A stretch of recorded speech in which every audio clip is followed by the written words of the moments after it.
रुक जाओ दुष्ट नाग, आज तुम मुझसे बचकर नहीं जा सकते। तुमने जंगल के बहुत से मासूम पक्षियों को परेशान किया है।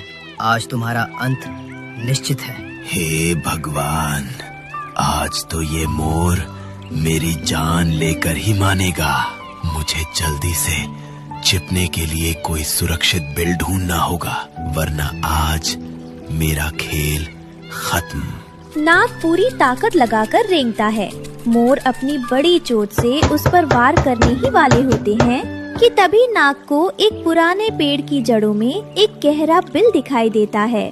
नाग बिजली की रफ्तार से बिल के अंदर घुस जाता है।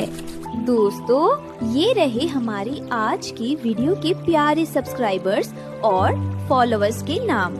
अबू बकर, रोहित पवार, माही, आलिया, मोनू, वंदना। जो नहीं चुने गए, चिंता मत करो, अगली बार तुम भी बन सकते हो जंगल के सुपरस्टार। नाम अपनी कहानी में लूं तो देर किस बात की, जल्दी से कमेंट करके अपना नाम।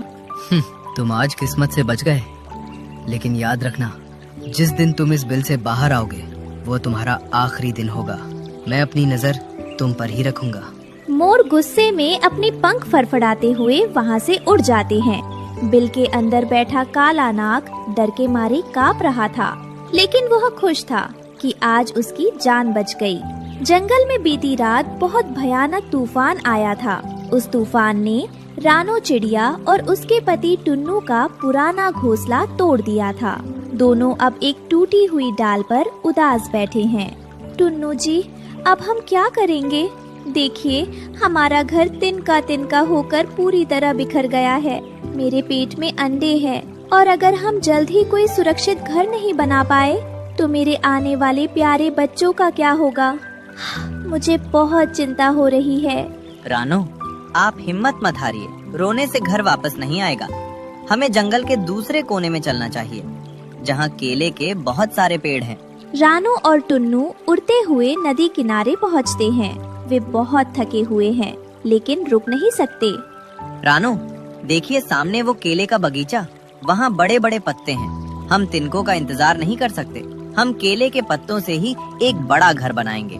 पर टुन्नू जी, आप क्या कह रहे हैं? केले के पत्ते तो बहुत कच्चे और नाजुक होते हैं। क्या वो इतनी तेज धूप और आने वाली बारिश को झेल पाएंगे? मुझे बहुत डर लग रहा है कि हमारा घर टिक पाएगा या नहीं। हमारे पास और कोई रास्ता नहीं है। हमें आज रात होने से पहले ही सर छिपाने की जगह बनानी होगी।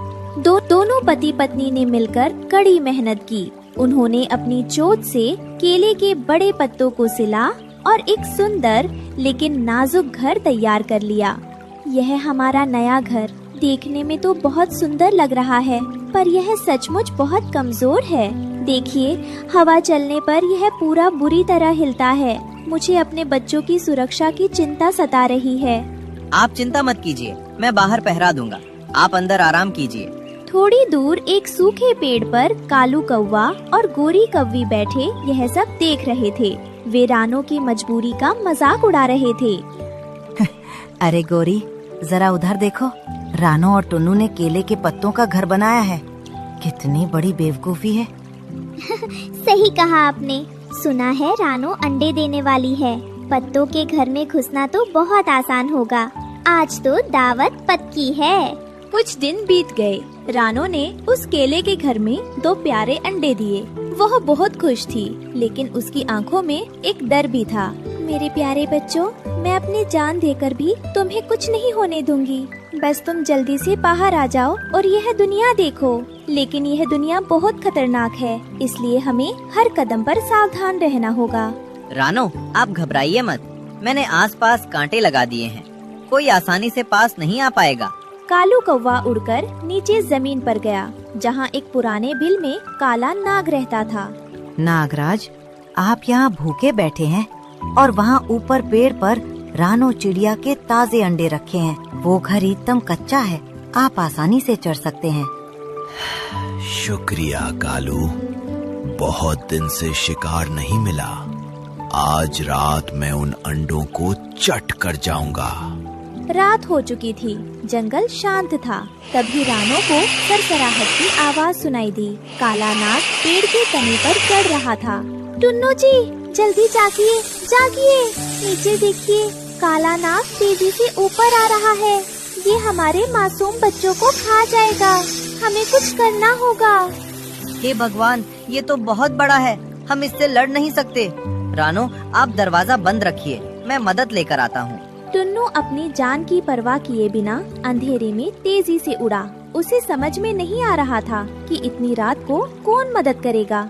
मुझे जल्दी करना होगा, अगर देर हो गई तो रानो और मेरे बच्चे नहीं बचेंगे। टुन्नू सीधा उल्लू बाबा के पास पहुंचा, जो खंडर की दीवार पर बैठे थे। बाबा, हमारी मदद कीजिए, काला नाग मेरे बच्चों को खाने आ रहा है, हम उससे कैसे लड़ें? बेटा, तुम नाग को नहीं हरा सकते। नाग को केवल उसका दुश्मन मोर ही हरा सकता है। जाओ और मोर को बताओ कि उसका शिकार वहाँ इंतजार कर रहा है। टुन्नू उड़कर पहाड़ी पर गया, जहाँ महाराज मोर सो रहे थे। टुन्नू ने बहुत हिम्मत जुटाई। महाराज, महाराज जागिए, केले के बगीचे में एक बहुत मोटा काला नाग आया है। वो बहुत सुस्त है, आप उसे आसानी से पकड़ सकते हैं। अच्छा, काला नाग। मुझे बहुत जोर की भूख भी लगी थी। चलो, रास्ता दिखाओ। इधर नाग रानो के घोंसले के एकदम करीब पहुंच चुका था।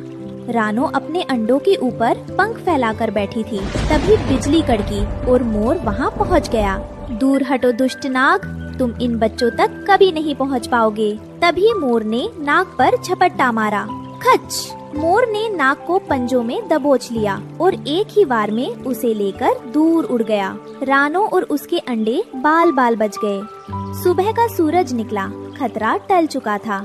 उसी सुबह रानो के अंडों में दरार आई और 2 नन्हे चूजे बाहर निकले। देखो टुन्नू जी, हमारे प्यारे बच्चे इस दुनिया में आ गए।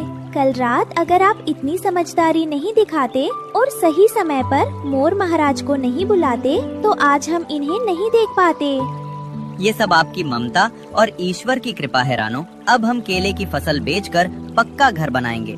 मुश्किल समय में सूझबूझ और हिम्मत ने उस गरीब परिवार को बचा लिया था।